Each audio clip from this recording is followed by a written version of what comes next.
compared to 60 and 10 outside. I guarantee it. I mean, I don't know.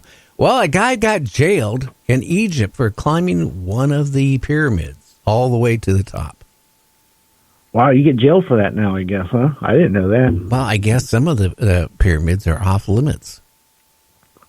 Yeah, I know the tallest was, I think, 400 and some feet tall, but yeah, I guess they don't want you climbing around on there. I think it'd be hard to climb because some of them stones are dang near as high as you are tall. Yeah, I don't know how he did it, but that's in the news. So imagine building that thing. Well, a rare Edwards, the fifth coin, sells for $1.3 million. Wow, that's a very expensive coin. With that one coin, you can buy a lot of stuff with that. Wonder where they found that at. That's a heck of a find. $1.3 million. Must be very few of them around, I'll tell you, to be worth that much money. Well, another thing that's interesting now, again in Mexico, bakers they lost their thing here about a week and a half ago of having the longest cake because, in India, bakers created the world's longest cake, which was over 3 miles long. Well, now in Mexico, they created another cake, which is now 3.5 miles long. We got the cake wars going on. I got to tell you something. These food Guinness records are blowing my mind. 3 mile long continuous cake. That's mind boggling. That's over 15,000 feet. And that Snickers bar you were talking about the last week, I seen a picture of that thing, the thing that weighed 2 tons or something like that. That thing was huge, too. Yeah, I couldn't. I don't know. I wonder what they do with the stuff afterwards.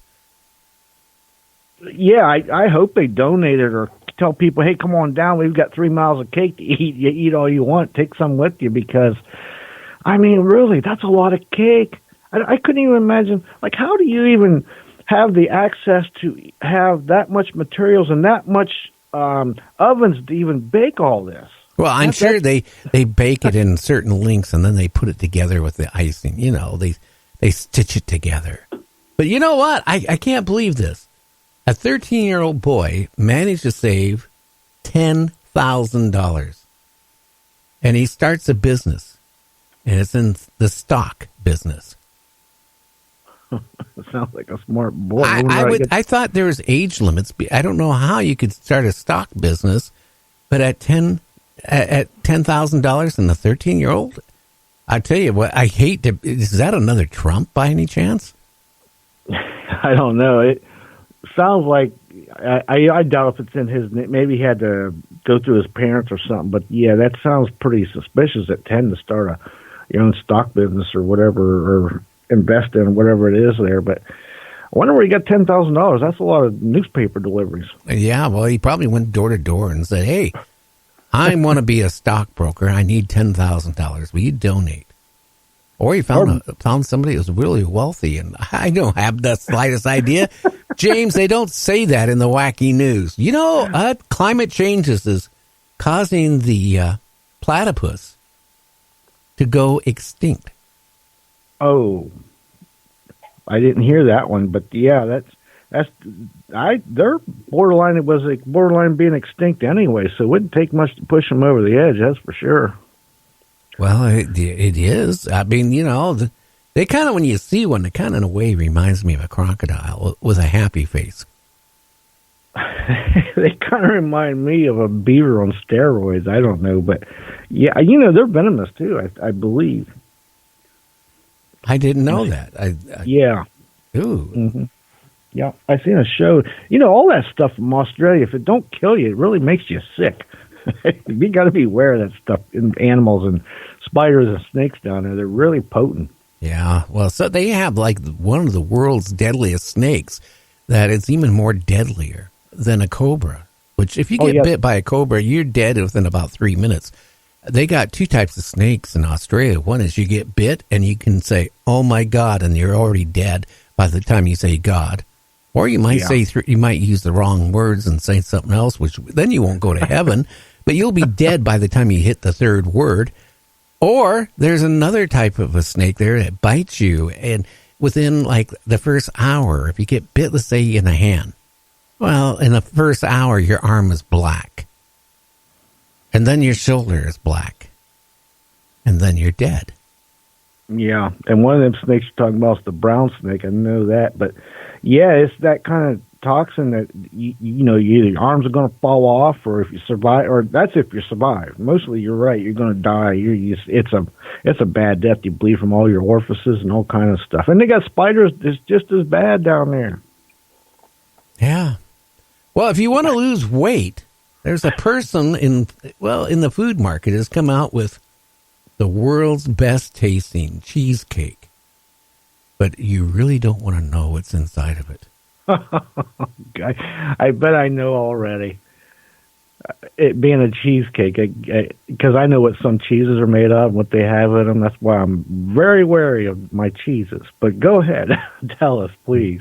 Do you really want to know? We want to know, Gary. Well, some of it might be cheese, okay? But some of it is the stuff that crawls. I knew it. I knew that. Yeah, anytime you bite into cheese and you can feel the cheese biting back, that's a red flag for me. It's not my groove, man. I don't know. I don't like cheese because, before I married my wife, I dated a girl that worked for a cheese company up here in Washington State. And somehow she cut her finger off. Oh, my goodness. The owner of the cheese company, this is what I was told, they didn't know where it ended up. And he didn't want to dispose of all it. Can you imagine you buy a block of cheese and you're slicing it, you see part of a finger? Ooh. How about this? Can you imagine somebody in your local region was a cannibal by proxy and didn't even know it? Yeah. Yeah. Well, all of a sudden, maybe the person kind of, I don't know, the bone probably break a tooth. A mom, or a mum, as you might say, in the UK, was freaked out because she got rid of this haunted doll. She even burned it the last time. And guess what? It reappeared. Oh man, listen, that is spooky. When you do that and you come home and the doll's sitting in the chair, that tends to raise the hair on the back of your neck. Just saying. Yeah. Just saying. Jeez. That is something else right there. I've heard stories like this. Now, I've come across things like that where people had, I don't think it was a doll, it was something else, but they try to get rid of it, and it mysteriously reappears. And again, you got to be aware of any antiques or anything really that you buy at secondhand. You never know. Well, what I find about this one is so interesting. Okay, she said it was burnt up to nothing. Yeah, that's spooky. And it came back non-burned. Now, maybe her husband's playing a trick on her or something, but you know what? I find that very, very interesting and strange and scary. But, it reminds me of the time I got rid of that Ouija board. I donated it like 10 miles or so away from our house to a thrift shop.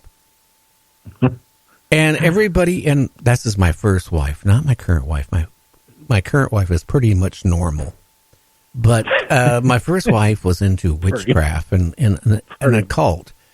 I came home one night and here that same Ouija board I donated was back on the coffee table. And all these people were, looking at me. And the first thing out of one of the guys' mouth was, "Don't ever do it again." I go, "What? You know what you did?" "No, I don't know." "You got rid of our Ouija board." And I go, "Yeah, well, it looks like you got another." "No, that's the one you got rid of."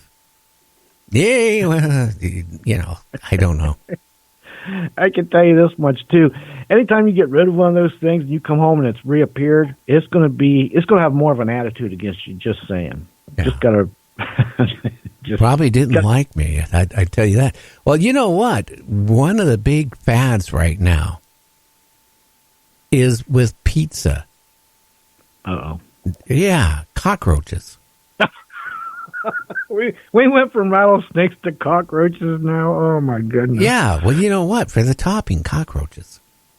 No, I'm good with that.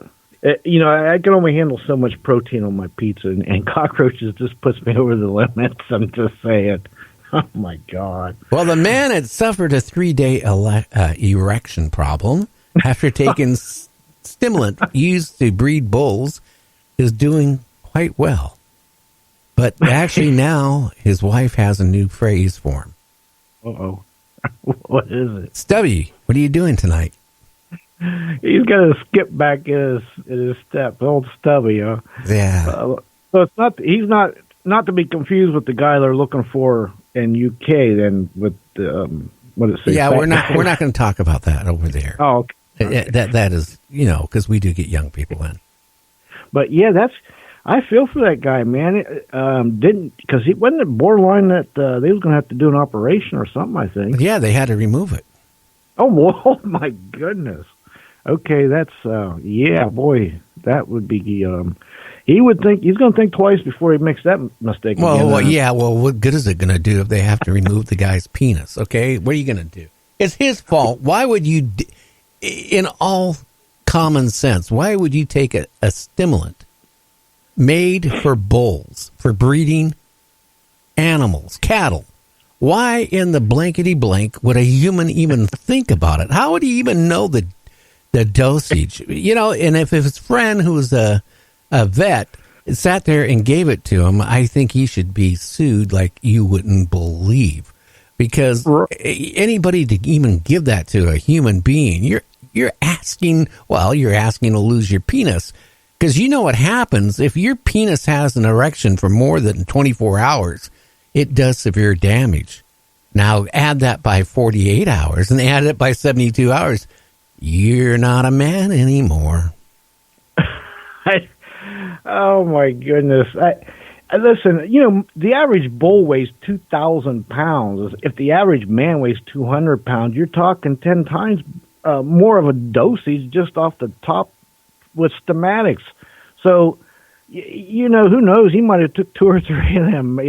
Listen, that's a recipe. Don't do it. Don't go to a veterinarian for any doctoring. Yeah, don't do it. Don't take any stimulant for bulls, even if it is bull.